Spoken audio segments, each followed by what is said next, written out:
Hey guys, Claylex here. Wow, this is kind of a bit of a shock for me making this type of video, mainly because this is going to be the second episode of RPG Now, where it was originally a series I made as a kid back, God, like 6 years ago, back in 2016, when any new or upcoming RPGs I was going to do that I would be focusing on just talking about them in general. That RPG Now I did with Insomnia the Arc, that one was probably...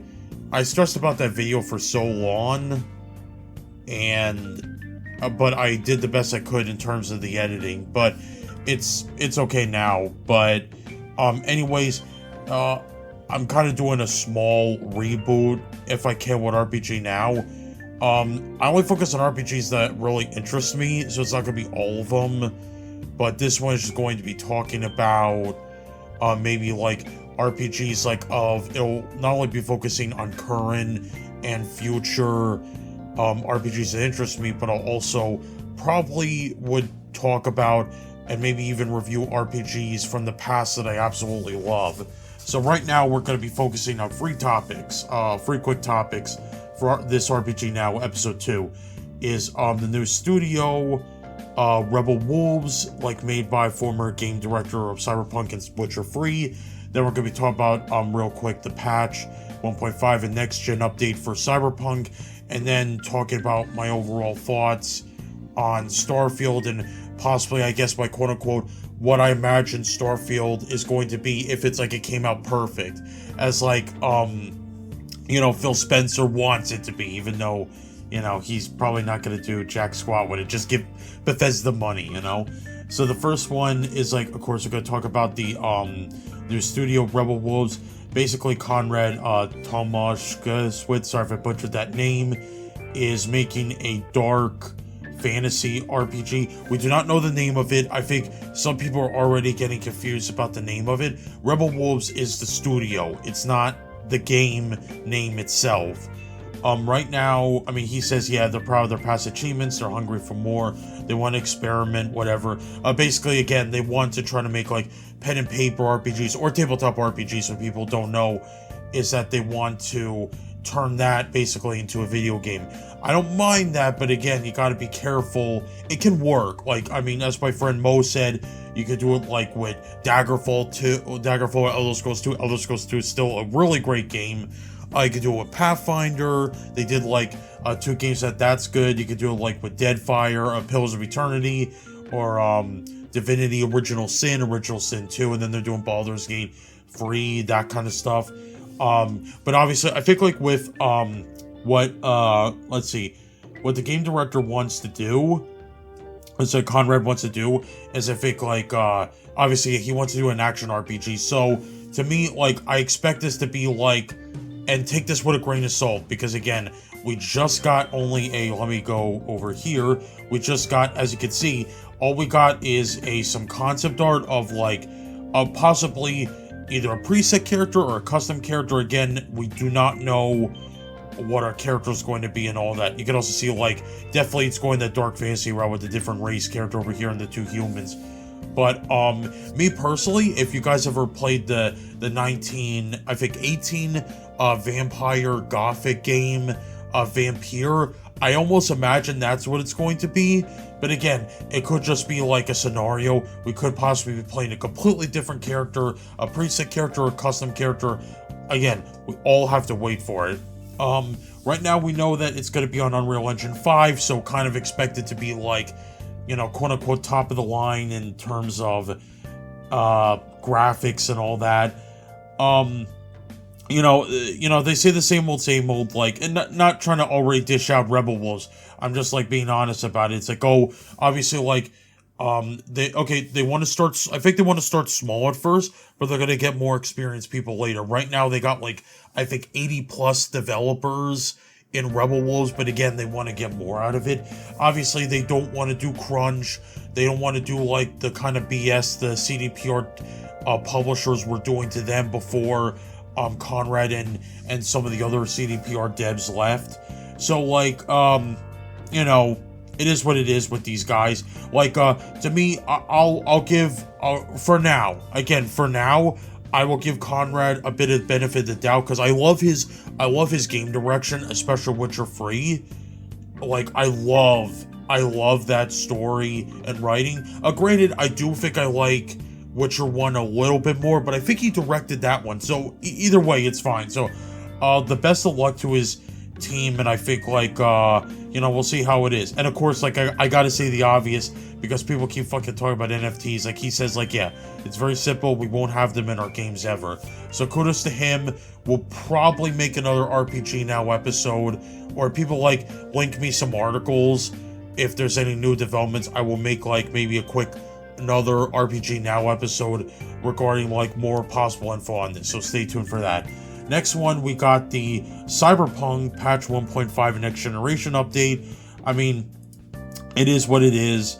You got new weapons, additional parts of V. Yeah, me and Racer were talking about this on my stream yesterday. We were laughing our asses off on it. Like with, especially like with the PS4, Xbox One. Yeah, if you got PS4, Xbox One, you are fucked. Like, you are, and they're still talking about Stadia. Like, that's freaking crazy, man.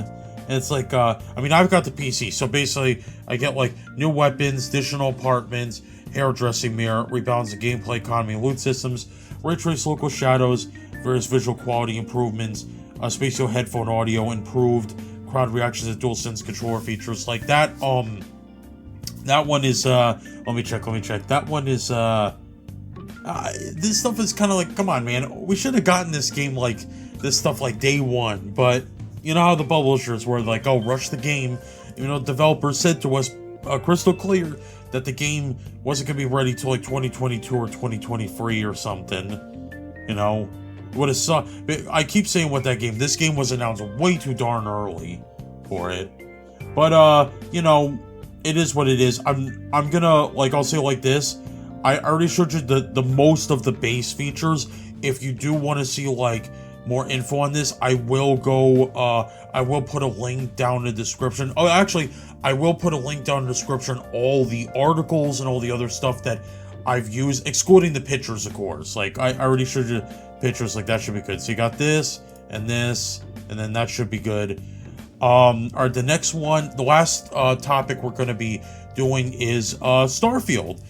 So, right here with Starfield, I mean, it is what it is. It's, I'll give Bethesda credit for this, at least, that this is their third IP amongst their, like, so now they got basically not a quad, that quad is a trio of RPGs now they have under their helm. They're like, and hopefully they want this to be their next breadwinner or something. So they had Elder Scrolls and Fallout, and now they're making, well, this is like their second IP. So they got Starfield, which is like basically, you know, you're this space pilot, whatever, you go around, go to other planets, you know, just as far as I know from the story, and I could totally be wrong, I haven't like researched it yet, but basically, like, you're kind of scavenger, you like just go around with planets, maybe search for materials and all that other stuff, and the concept looks good, and like, honestly, from the trailer, and I'm gonna be,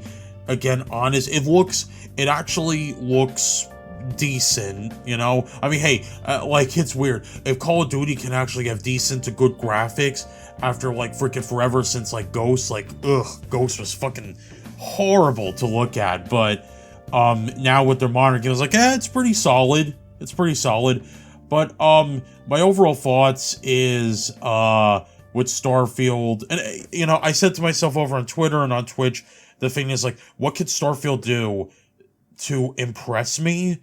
I think, like, someone actually said that, like, oh, maybe to put some Morrowind features in there, like, I guess, like, I don't know, an armor and clothing type system somehow for, like, I don't know how that's gonna work when, like, you're gonna be wearing a spacesuit, but, you know, everything's possible. If they can somehow do it and it works and it's all good, as Todd Howard says, then hey, all power to them.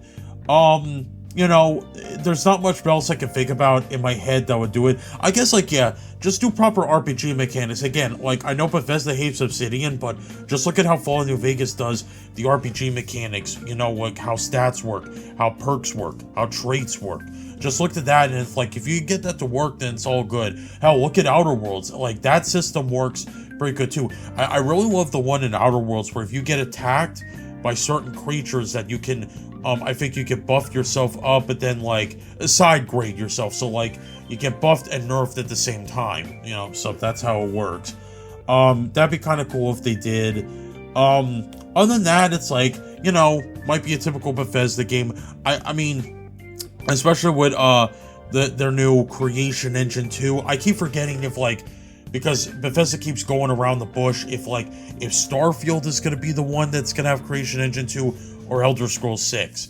So, again, I don't know about that. So, again, overall, my thoughts on Starfield. Once again, to Bethesda, as I kind of say with everyone, like, good luck on your corner, but I kind of have, I give zero fucks if they fail. If they succeed, then, hey, kudos to them. Like, and I think I've told people before this, again, with Starfield, if I do play it, someone's gonna have to pay me to play it, basically. But, again, like I say with almost every developer, it's like, all power to them. If it works, it works. Like, good for them. But, overall, that was kind of my quick super thoughts on, you know, the new studio, Cyberpunk, and Starfield. And I'm happy to, like, get RPG Now in via episode 2. This was super fun to do. I'm probably going to be streaming later today, so check that out, guys. If you like RPG Now and want to see more episodes like this, post any articles or anything else that you feel like will get me interested. RPG demos and all the other stuff, I will definitely do too. If you want to link that, I'll play them and give my honest thoughts to them. So once again, thanks everybody for watching, and as always, I'll see you guys later.